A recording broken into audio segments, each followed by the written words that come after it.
50 ساڵ بەسەر کارەساتی بۆردومانکردنی شاری قەڵات زێ و زانکۆی سلێمانیدا تێدەپەڕێت کە بەهۆیەوە دەیان کەس شەهید و بریندار بوون. هەروەها لە ساڵی 1982 ڕژەمی بەعەز خۆپشاندانێکی شاری قەڵات زێیان گول لە باران کرد کە بۆ ڕێزگرتن لە قوربانیانی بۆردومانەکە ئەنجام درابوو کە تێیدا سەدان کەسی بێتاوان شەهید و بریندار بوون. کاتژمێر 9:45 خولەکی سەر لە بەیانی فڕۆکە جەنگیەکانی ڕژەمی بەعسی ڕووخاو بۆردومانی قەڵات زێیان کرد و بە چەکی قەدەغەکراوی ناپاڵم شوێن و جێگا مەدەنیەکانیان کردە ئامانجوو لە ماوەیەکی دیاریکراودا.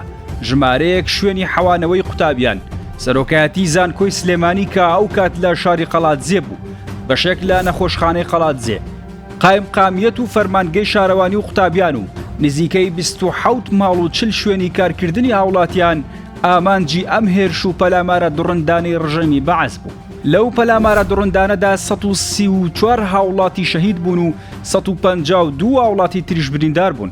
زۆر بەشیان ئافرەت و منداڵ و بەساڵاتچوو بوون لەگەڵ کۆمەڵێک قوتابی و مامۆستا کە بە مەبەستی خوێندن و وانەوتنەوە ڕوویان لە شارەکە کردبوو. لە ساڵی 1982 لە کاتی یادکردنەوەی ئەو کارەساتەدا خەڵکی قەڵات زێ لە دژی ڕژەمی بەعەس ڕاپەڕین و پیاوانی ڕژێم بە گول لە وەڵامیاندانەوە. لە ئەنجامدا 2 کەس شەهید بوون و 5 کەسی دیکەش بریندار بوون. تاوانی بۆردومانکردنی قەڵات زێ ئەگەرچی لە دادگای باڵای تاوانەکانی عێراق وەکو بەشێک لە کەیسی تاوانەکانی جینۆساید یانفا لە ژمار کراوە، بەڵام خۆی تاوانێکی نەخشە بۆ کێشراو بوو. لە درێژەی ئەو تاوانانەی بەعەس بۆ لەناوبردننی گەلی کوردستان ئەنجام درا.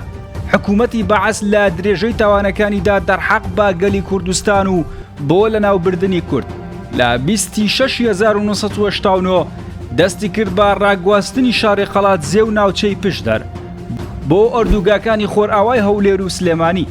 دوای چۆڵکردنی ناوچەکە لە هاوڵاتیان بە مادەی TNT سەرجەمخان و قوتابیان و مزگەوتەکان تەقێنرانەوە و ناوچەکەش بووە خاکی قەدەغەکراو.